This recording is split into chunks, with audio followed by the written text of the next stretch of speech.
go right to go to the main square of Kypseli to show you some alleys, and then we will slowly go back along the Phokionos from the other side to see more.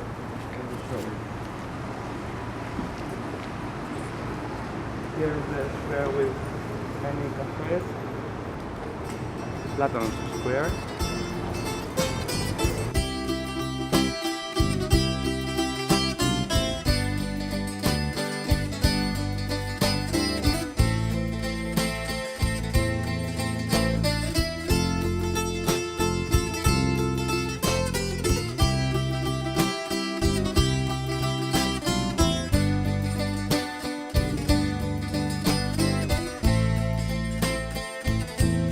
So, almost 3 years ago, when I first met my future wife, Natalia, from Ukraine, she told me that she's making some free walking tours in Kiev, where she used to live. And I had this idea, like, since I love Athens, and already many people used to ask me questions about Athens, where should I go to eat, or which district should I explore, or something. And I love history, arts, and listening to stories and then sharing these stories with other people. I had this idea, why not to combine that? So to take this idea from the walking tours my wife used to do in Kiev, and to make them here in Athens. So to help both locals and foreigners, like expats, like students, like tourists, to explore Athens and see Athens with through our eyes, like this.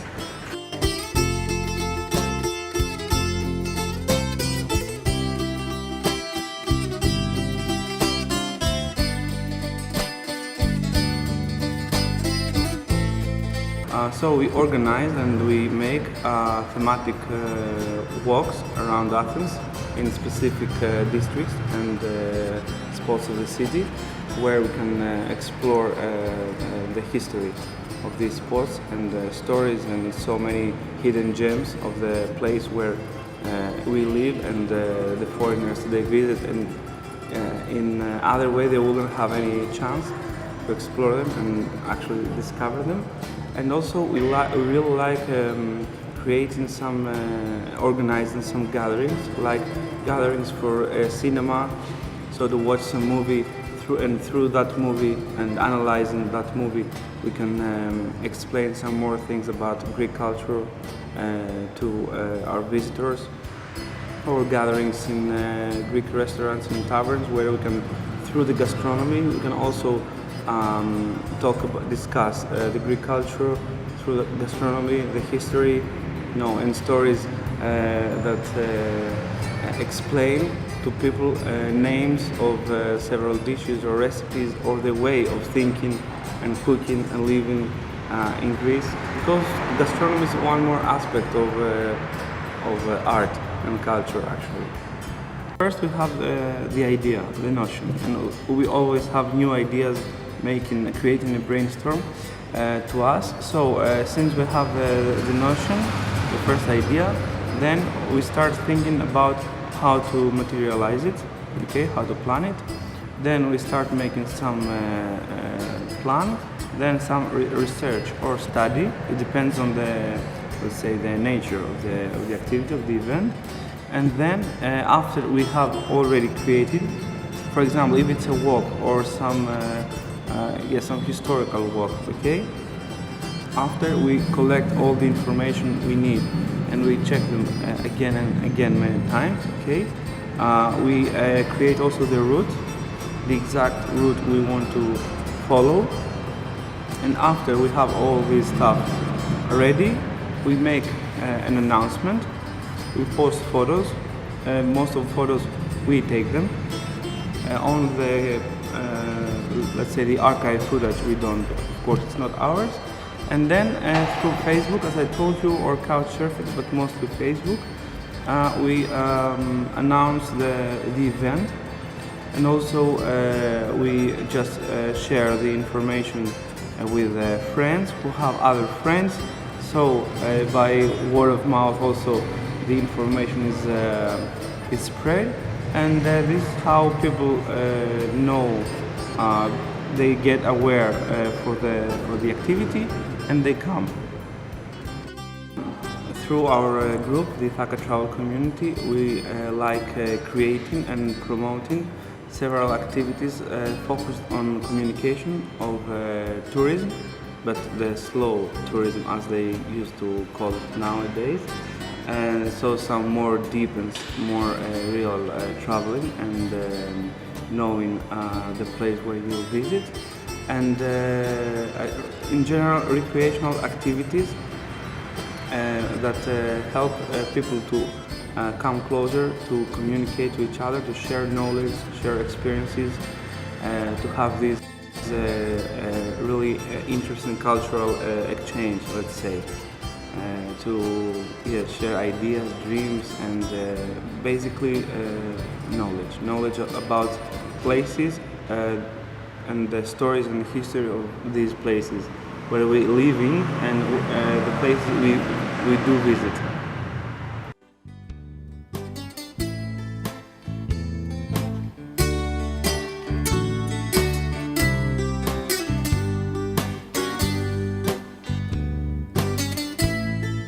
Community can enjoy anyone who is really interested in communicating with people, no matter if that person is a foreigner or she is a tourist or just a visitor for a few hours, or a local person or a student or something, no matter what age she has. Just the main point is to be interested in communicating and exploring, and of course to have positive energy and a wide smile like yours. We feel really happy, we are glad that so many people from so many different countries and cultures, they're really interested in our activities. So in general we have managed to keep more or less some stable amount of people joining our activities. But of course we don't just want to have more and more people because, for example, even if you attract persons for a walk or some especially for a walk, it will be really hard for them also to enjoy it and to be able to really communicate, because as I told you before, we like slow tourism as they call it now, and real communication. So for example, an amount of average 15, maximum 20 persons for a walk or some gathering in some cafe and then have some talks, it's very good. But I remember about 2 weeks ago, my wife Natalia, she had a walk talking about Greek mythology and walking through Theseo, and she had about 40 persons joining the walk. But it was so cool because at the end they also cut the traditional vasilopita cake for New Year, and they really had fun and they enjoyed it. But in general, we really have quite many supporters and loyal supporters, like following twice, 3 times the same tour or the same event gathering. The majority of people joining our events are usually, of course, foreigners, but also many local people follow us, and most of them are expats or just young students, Erasmus students, who really like, trying all these events running in Athens, and knowing more and more people and more things about the city. We have fewer tourists and even fewer just visitors for 1 day or 2 days or something, visitors of Athens. I really think that, I really believe that almost all the people they join our activities, and they really like and they really support what we do. Actually, we have never received any bad review or any negative comment or something. And as I told you before, there are many people like Henrique, the guy you already know from Portugal, who follow even the same event twice, 3, 4 times, or in general they follow us in several events we make, no matter the main subject of the event, for 5, 6 times. In general, it's good that we see that they really feel this passion we have for offering them some knowledge and some other aspects of the city and of the Greek culture in particular.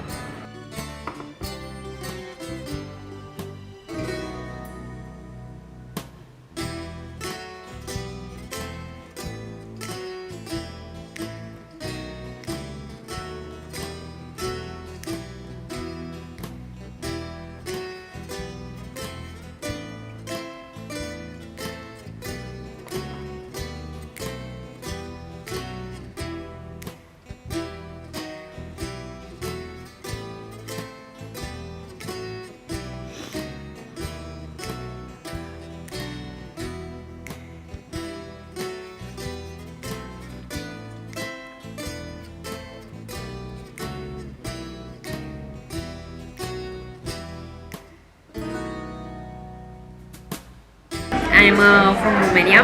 I've been born and raised in Bucharest. For the last 15 years I kind of travel all over the world. I have lived in England, I have lived in Spain, in Italy, France, Germany, and now I'm in Greece. And over here, trying to get to know the local people, the culture, and everything, I have met through Facebook.